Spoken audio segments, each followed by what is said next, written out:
नमस्कार दोस्तों, मैं कृष्ण कुमार फंडामेंटल रीजन का स्वागत करता हूं। ड्राईलैंड एग्रीकल्चर में जो हम देखते हैं तो अगला टॉपिक हमारा आता है वो क्या है, improve agro techniques for crop production in dryland areas. Dryland areas की वो कौन कौन सी इम्प्रूव टेक्निक्स हैं जो हमें फसल उत्पादन में अपनानी चाहिए। तो मोस्टली जो ड्राईलैंड एरिया होती है वहां सीधा सीधा कॉन्सेप्ट क्या होता है, no irrigation facility. No irrigation facility मतलब वहां जो खेती है वो किसके ऊपर डिपेंड करती है, वो डिपेंड करती है अवेलेबल सॉइल मॉइस्चर के ऊपर।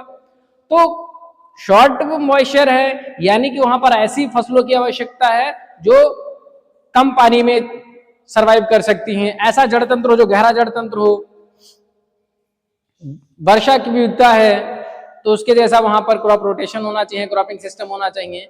तो इस प्रकार से क्या क्या हमें वहां पर तकनीकें हैं जिससे हम अधिक फसल उत्पादन कर सकते हैं, आइए जानते हैं। पहला है selection of crop and their varieties.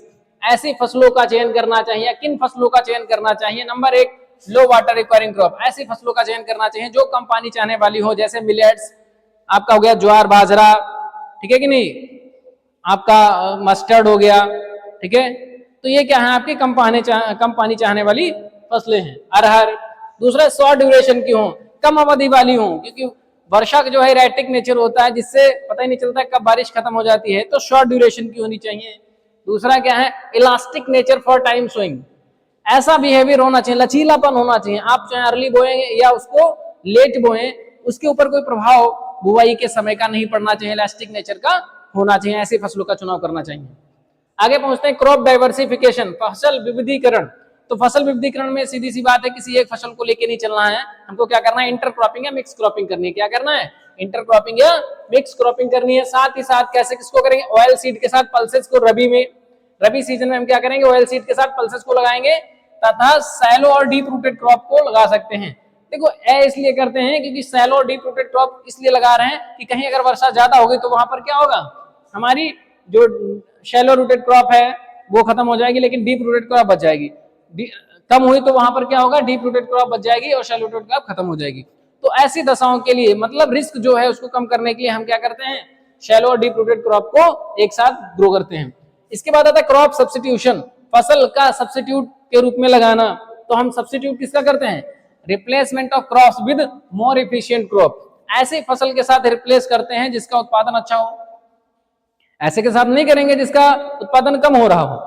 हम जो वर्तमान में फसल है उस फसल को हम रिप्लेस करेंगे ऐसी फसल के द्वारा जो अच्छा उत्पादन देती हो। जैसे फॉर एग्जांपल हिसार में हम पहले उगाते थे वीट, तो वीट की जगह हमने क्या उगाया, अब तारा मीरा जो अच्छा उत्पादन देती है। ईस्टर्न यूपी में हम काली तुर की जगह पर हम क्या लगाते हैं, चिकपी। बात समझे कि नहीं। साथ से वाराणसी में जहां हम वीट लगाते थे वहां सोयाबीन लगा रहे हैं। आगरा में हम जहां वीट लगाते थे वहां हम मस्टर्ड लगा रहे हैं। क्या लगा रहे हैं, मस्टर्ड लगा रहे हैं। वहां हम सरसों खेती करने लगे हैं। तो ये क्या है, एक अच्छा रिप्लेसमेंट है कि उत्पादन को बढ़ाया जा सकता है। जो ऐसी फसलें हैं, ऐसी क्रॉप्स हैं जो कम उत्पादन देती थी, उनको हमने अधिक उत्पादन देने वाली फसलों के साथ रिप्लेस कर दिया। अगला है मॉर्फोलॉजिकल कैरेक्टर्स ऑफ वेराइटीज। जो कोई भी प्रजाति है उसके मॉर्फोलॉजिकल कैरेक्टर्स बाय आकर की कैसी होनी चाहिए। पहला क्या है, नॉन साइनोकायरस टिलरिंग आर फ्लावरिंग। देखो नॉन साइनोकायरस टिलरिंग फ्लावरिंग का मतलब होता है कि कोई भी पौधा है तो वो एक अवस्था के बाद ही दूसरी अवस्था चलता है। जैसे वेजिटेटिव ग्रोथ होगी उसके बाद ही रिप्रोडक्टिव ग्रोथ होगी, लेकिन यहाँ पर ऐसा नहीं होना चाहिए। यहाँ पर जो हम वैरायटी चुन रहे हैं वो ऐसी चुन रहे हैं कि रिप्रोडक्टिव ग्रोथ और वनस्पतिक ग्रोथ दोनों संग संग चलती रहती है। जैसे यहाँ पर टिलरिंग की बात की जाए तो पल्मिनेट क्या है, उसमें नॉन साइनोकायरस टिलरिंग आती है, टिलरिंग उसकी होती रहती है। दूसरा फ्लावरिंग की बात करें तो वो होता है अरहर में, वेजिटेटिव ग्रोथ भी चलती रहती है और फ्लावरिंग भी उसकी होती रहती है। इससे क्या होता है, हमारा रिस्क कम हो जाता है। मान लिया लेटर स्टेज में हमारी फसल है और वहां पर बारिश नहीं हुई, सूखा पड़ गया, तो जो पहले फूल बने थे, पहली जो फलियां बनी थी, वो हमें कुछ ना कुछ उत्पादन देके जरूर जाएंगी। आगे चलते हैं, सेलेक्टेड टाल वैरायटीज फॉर फोडर क्रॉप। अगर हम चारे वाली फसल उगा रहे हैं तो वहां पर ऐसी प्रजातियों को सिलेक्ट करना चाहिए जो ज्यादा बढ़ने वाली हो, जिनकी हाइट ज्यादा हो।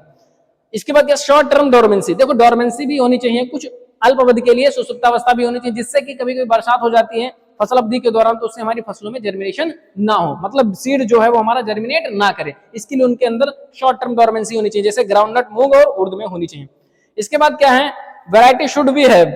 जो प्रजातियां वो कैसी होनी चाहिए, पहला क्या, डीप रूटेड सिस्टम होना चाहिए, गहरा जल तंत्र होना चाहिए, साल्ट टॉलरेंट करने वाली हो, साल्ट को शाइन करने वाली हो, और शॉर्ट इंटरनेट्स होना चाहिए, उनका जो इंटरनोड्स है वो शॉर्ट होना चाहिए। उसके बाद नैरो थिक लीव्स होने, पत्तियां नैरो हो, सकरी हो तथा मोटी होनी चाहिए, जिससे कि इनसे ट्रांसपिरेशन कम हो।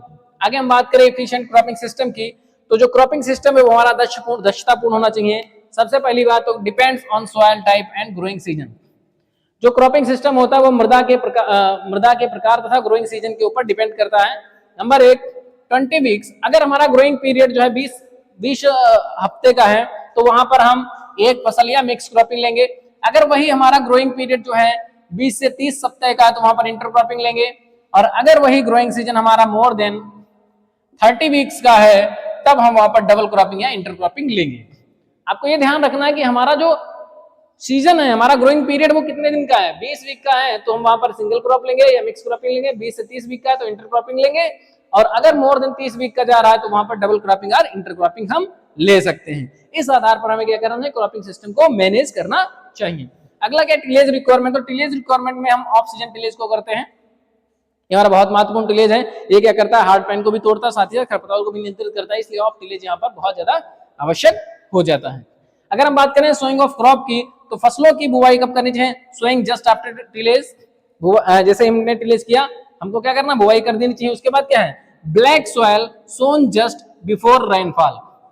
काली मृदाएं वर्टी सोल्स में क्या करते हैं, वर्षा के पूर्व ही हम क्या करते हैं, बुवाई कर देते हैं। ऐसा इसलिए करते हैं क्योंकि अगर वर्षा हो गई तो काली मृदा में क्या बहुत ज्यादा नमी धारण करने की क्षमता होती है, बहुत ज्यादा बारिश हो गई तो उससे क्या होगा, जल्दी वहां ओट नहीं आएगी, फिर खेत की तैयारी नहीं हो पाएगी, तो जो बुवाई का समय वो लेट होगा। इसलिए ब्लैक सॉइल में हम क्या करते हैं, जस्ट बिफोर रेनफॉल, जैसे ही वर्षा होने वाली होती है उससे पहले ही हम खेत में बुवाई कर देते हैं, ध्यान रखिएगा। इसके बाद सीड रेट की बात करें तो बीज जो होता है, बीज मात्रा वो 25% बीज हम एक्स्ट्रा डालते हैं। और जब हमारा 2 से 3 हफ्ते का फसल हो जाता है तब उसे हम थिनिंग कर देते हैं प्लांट पॉपुलेशन को मेंटेन करने के लिए। बात समझे कि नहीं, क्या करना है, 25% सीड एक्स्ट्रा डालते हैं।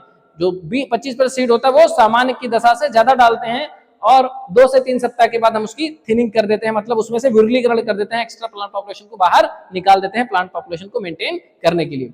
इसके बाद डेप्थ की बात करें, गहराई, तो इसमें गहराई जो है वो अधिक रखते हैं, अराउंड 10 सेंटीमीटर, 10 सेंटीमीटर गहराई हम रखते हैं, क्योंकि अगर ऊपर रखेंगे तो सीड क्या हो जाएगा, ड्राई हो जाएगा हमारी सॉइल, उससे सीड जर्मिनेट कम होता है।